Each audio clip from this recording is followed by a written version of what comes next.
$214. That's what you made last month. You spent 11 hours on it. You opened the dashboard on a Tuesday night, after dinner, after the dishes, after your roommate went to bed. The apartment was quiet except for the ceiling fan that wobbles slightly on its third setting. You sat there with the number on your screen, and you did not feel proud. You felt something closer to embarrassment. 11 hours, $214. You divided it in your head without meaning to. $19.45 an hour. Less than your first job out of college. Less than the guy who delivered your food on Friday. You almost closed the tab. You didn't. That was the most important decision you didn't know you were making. There are 5 levels to the side hustle. Most people quit at 2, a smaller number stall at 3 and convince themselves that's enough. Very few reach 4. Almost nobody talks honestly about 5. What it actually costs. What it actually feels like. What you actually give up to get there. This is what all of them look like. You didn't call it a side hustle at first. You called it something you were trying, something you were testing out. The language mattered because the language gave you an exit. If it didn't work, you weren't someone who failed at a side hustle. You were just someone who tried a thing. The thing was small. Maybe you sold something on an app. Maybe you picked up a freelance project through someone you knew from a previous job. Maybe you started posting content in a niche you knew well. Personal finance, fitness, a skill you had spent years developing without realizing it had value outside your own life. The first dollar came in, and it felt disproportionately significant. Not because of what it was worth, because of what it proved, that someone somewhere decided your time or your knowledge or your output had value outside of the company that hired you. $214 is a level 1 number. It doesn't cover rent, it doesn't cover a car payment, it barely covers groceries for a month if you're careful, but that is not the point of level 1. The point of level 1 is proof. The idea left your head and became a transaction. That is a different category of thing than an idea that stays in your head forever. Most people quit here. Not dramatically, they don't announce it. They just slowly stop. The project goes dormant. The listing expires and doesn't get renewed. The posting schedule slips from 3 times a week to once to occasionally to not at all.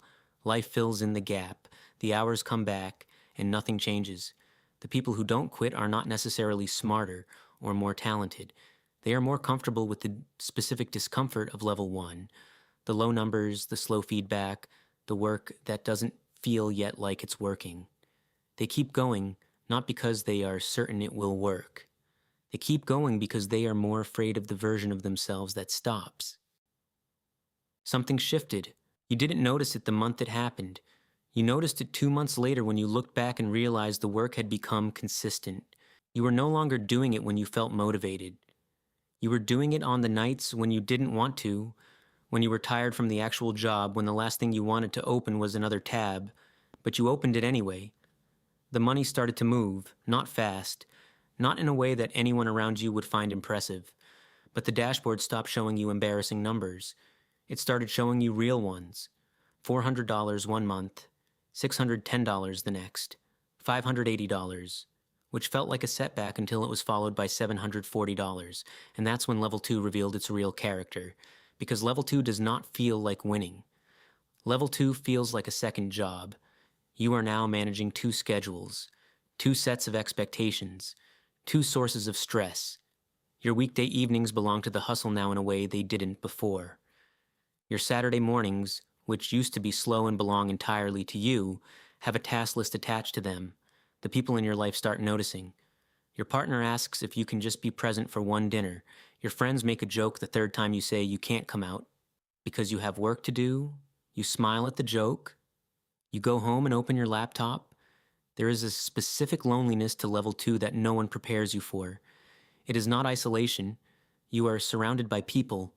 It is the loneliness of working towards something that the people around you cannot fully see yet. They know you are busy. They do not know what you are building, and you cannot explain it in a way that doesn't sound either grandiose or diluted, depending on the month, so you stop explaining. You just work. Level 2 is where the real filtering happens. Not the people who quit at level 1. Those are the people who never fully committed. The people who leave at level 2 are the ones who committed, and then discovered what commitment actually costs when it extends past the point of novelty. The side hustle is no longer exciting. It is a discipline. and disciplines are only sustainable if the reason behind them is deeper than enthusiasm. If your reason is money, level 2 will break you, because the money at level 2 is not yet enough to justify what you are sacrificing. If your reason is something else, identity, autonomy, the compounding quiet terror of doing the same job for the same company for the next 30 years, level 2 becomes survivable, not comfortable, survivable. You survive it. Here is the rule nobody tells you before you start. The side hustle does not change your financial life first. It changes your identity first, and that is a more disorienting thing than any number on a dashboard. It happens somewhere in the middle. You are at a dinner or a work event, or you're on the phone with a family member who is asking what's new, and someone asks what you do. You start to answer the way you always have. The job title, the company, the department. And something catches, a half-second pause that no one else notices, because somewhere between level 1 and the middle of level 2, you stopped being only that. You don't say it out loud yet. You're not ready. The numbers aren't there. The legitimacy, by whatever internal standard you hold, has not been reached. But something has shifted in how you hold the question. You are no longer someone who works a job and does a side thing. You are someone with 2 tracks, and one of them, for the first time, feels more like yours. This is the most dangerous moment in the process, because the identity shift arrives before the income shift. And if you treat the feeling like the result, if you start spending like you've already arrived, if you start telling people the hustle is your thing before the hustle is actually your thing, you will build your self-image on a foundation that isn't finished yet. And when the next bad month comes, which it will, the financial disappointment will land on top of an identity you staked too early. That combination is what makes people quit at the worst possible time. Hold the identity loosely. Keep working. Level 3 is on the other side of this. You started doing calculations you didn't used to do, not savings rate calculations or investment projections. You'd done those before. These were different. These were replacement calculations. You found yourself, more than once, on a random Wednesday, or during a meeting that didn't require your full attention, running a number in your head. If the side income hit this, you could drop down to 4 days a week. If it hit that, the day job became optional. If it hit the other number, the one you kept moving because reaching it felt too real, then the equation flipped entirely. Level 3 is where the side hustle becomes a business, not in the legal or structural sense, though that often follows. In the psychological sense, you are no longer executing tasks. You are managing something. You think about it differently. Not what you need to do this week, but where this is going in 6 months, in a year, in 3. You start using the word systems. You start thinking about what happens if you take a week off, whether the thing runs without you, whether you've built something or just bought yourself a different kind of job. The money at level 3 is real. Not life-changing, not yet, but real in a way that changes your behavior. You stop spending it the moment it hits your account. You start treating it differently. A separate account, a different mental category. You are no longer supplementing your income. You are building a second floor. The exhaustion at level 3 is also real. You are running 2 operations now. The day job has not gotten easier. Your manager did not become more interesting because you have a growing side project. The commute is the same length. The meetings are the same meetings. But now, there is a different quality to the fatigue. It is not the flat exhaustion of going through the motions. It is the weighted tiredness of someone who is carrying something that matters and will not put it down. Most people at level 3 make a quiet decision. They decide the side hustle is the ceiling. They let it reach a comfortable number and they stop pushing. $2,000 a month, $3,000. Something that feels significant without requiring the next leap. They keep the day job, keep the side project. Maintain a balance that is genuinely good. There is nothing wrong with this. A second income at this level, invested properly, compresses a financial timeline by a decade. This is not a failure position. But some people look at level 3 and see a door. The number crossed. You don't remember the exact month it happened because you'd been watching it so closely for so long that when it finally did, it felt anticlimactic for about 24 hours. And then it didn't. The side income crossed your base salary, or your take-home, or whatever internal benchmark you had been using as the threshold number in those Wednesday calculations, and the day job, for the first time, became genuinely optional in the financial sense. Not in the practical sense, not in the emotional sense. Those are different and harder, but in the raw arithmetic sense, could, if you needed to, stop going. Level 4 does not feel like freedom. It feels like standing at the edge of something very high with no railing. The day job, whatever you felt about it, was structure.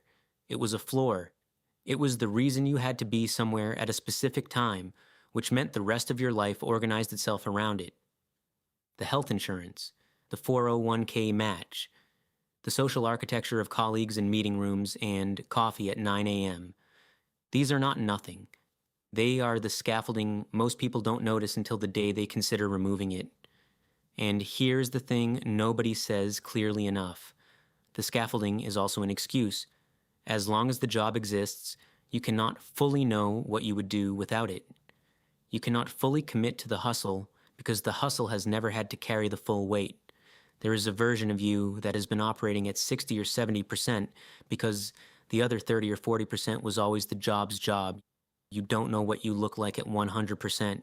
That is both the fear and the reason to find out. At level 4, fear and freedom arrive in the same envelope. The people who get stuck at level 4 are not stuck because they lack skill or income. They are stuck because they have not yet done the identity work of separating their security from their employer. They grew up watching adults go to jobs. The job is not just money, it is proof of legitimacy. To leave it, even when you don't need it, requires a different kind of evidence. Evidence that you are the kind of person who can operate without the structure someone else built for you. That evidence is not financial. You already have the financial evidence, it is psychological, and it takes longer. You turned in the notice on a Tuesday. Not a Monday. Mondays feel performative. Not a Friday. Fridays feel like you're running. Tuesday is just a day. You went in, you had the conversation, you sent the email, and you drove home in the middle of the afternoon for the first time in years. The streets were different at 2 p.m. There was less urgency in them. That evening, you sat at your desk. The same desk, the same wobbling ceiling fan, the same apartment, now different, and you opened the dashboard. The number on it was larger than your last paycheck. It had been larger than your last paycheck for 7 months. You had known this. You had checked it every week. But something about looking at it now, on a Tuesday evening without a job to go back to in the morning, made it sit differently in your chest. This is not the success montage version of this moment. There is no champagne, no notification that breaks a record, no screenshot to post. There is just a number in a very quiet apartment and the specific weight of having bet on yourself and having the bet land. But here is what the celebration version leaves out. You gave 3 years to get here. Not in the romantic sense. In the literal sense. 36 months of evenings that belong to the laptop. 36 months of telling people you had work to do. Relationships that narrowed. Hobbies that went dormant. A social life that contracted to the size of your calendar's remaining white space. Some of that was worth trading. Some of it, if you are honest in this moment on this Tuesday evening, you are not entirely sure about. The side hustle that replaces your income is not free. Nothing compounds without cost. The question is never whether you paid. The question is whether you paid for something worth having. You believe you did. And then you close the dashboard and you make dinner, and the ceiling fan wobbles on its 3rd setting. And tomorrow morning you will wake up and the work will still be there. Yours in a way it never was before. And you will begin again. Without an alarm. Without a manager. Without a version of your day that someone else designed. Just the work and the quiet and the proof that you were always capable of this, waiting on the other side of 11 hours and $214. Go back to that Tuesday night. The embarrassment, the division you did in your head without meaning to, the tab you almost closed. That $214 was not your profit. It was not your validation. It was not evidence that the hustle would work, or that you were built for this or that level 5 was waiting for you specifically. It was something smaller and more important than all of that. It was proof that you could begin,